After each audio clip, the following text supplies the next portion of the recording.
Hi everyone and welcome. So as promised, I'm just going to tell you this little story about the St Michael's Church at Baddersley, Clinton. It's worth talking about, and the Baddersley Clinton itself dates back from the Norman Conquest. It really is that old, but I'm going to focus on the Brome family. I'm no historian, folks, so you can find out a lot more information online if you want to look it up. So basically, the estate changed hands several times, and eventually it was acquired by an influential lawyer called John Brome. And he wanted to basically do the house up and make it a house of status to benefit his ambitions around 1438. And what happened to him was that he supported the wrong side in the War of the Roses and was stripped of his court appointments.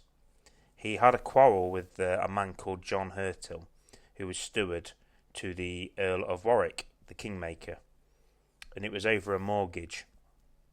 And in 1468 he was murdered by him in the porch of the Whitefriars Church in London. Now, Nicholas Brome was John Brome's second son, and he avenged his father's murder by killing Hurtell in a duel in 1471.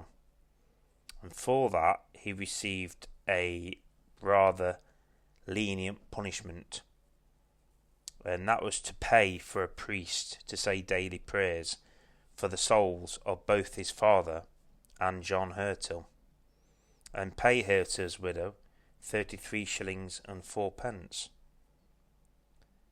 So Nicholas had actually inherited Baddersley on his mother's death in 1483.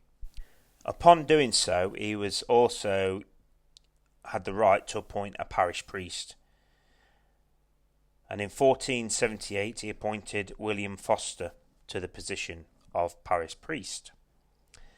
Now, going forward quite a few years, about 7 years later, Nicholas returned home to find Foster in Baddersley's parlour, stroking his wife under her chin, or as it was known back then, chocking his wife under ye chin. And in a fit of rage, he killed the priest.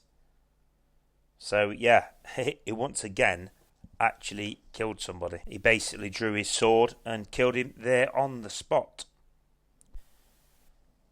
So in 1496, Nicholas actually received a pardon from King Henry for the two murders he'd committed.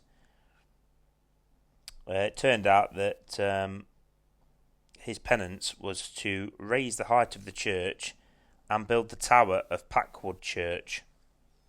The two towers are known as the Towers of Atonement. On the side of the church tower, it has an inscription which says, Nicholas Brome, Esquire, Lord of Baddersley, did new build this steeple in the reign of King Henry VII.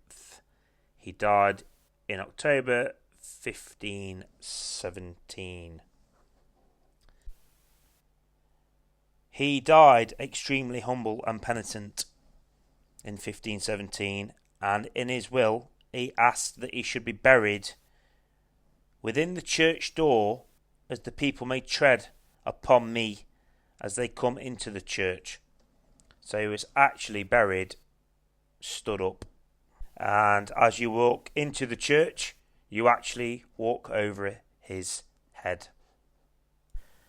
And this was the last Brome, and Nicholas Brome's daughter, Constance, in 1497 married Sir Edward Ferrers, and Baddersley Clinton passed into the hands of the family, the Ferrers family, who owned it through 12 generations and nearly 500 years. So yeah, a very interesting story. I thought I'd share it with you, but please do a little bit of research online, because it's fascinating and definitely worth it. And if you're really interested in this sort of stuff, then there's a novel by Anne Elliot, and it's definitely I would highly recommend that you give it a read. It is called My Husband, and it's the extraordinary history of Nicholas Brome, and she's done a lot of research on the whole history of Nicholas Brome. So please, if you can consider checking that out, that'd be absolutely amazing. I just want to say thank you very much for watching, and I hope you enjoyed this fascinating little tale. Please remember to subscribe to the channel if you're new here. Hit that like button. Leave a comment if you wish. And we'll see you in the next one. I just want to take the opportunity to say thank you to the Platinum members of the channel, Ramon Lamares and TSG. Thanks for your support, guys. And thank you to the other members of the channel that support me also. And whatever you're doing at the moment, I hope you have a great day. Thank you and goodbye.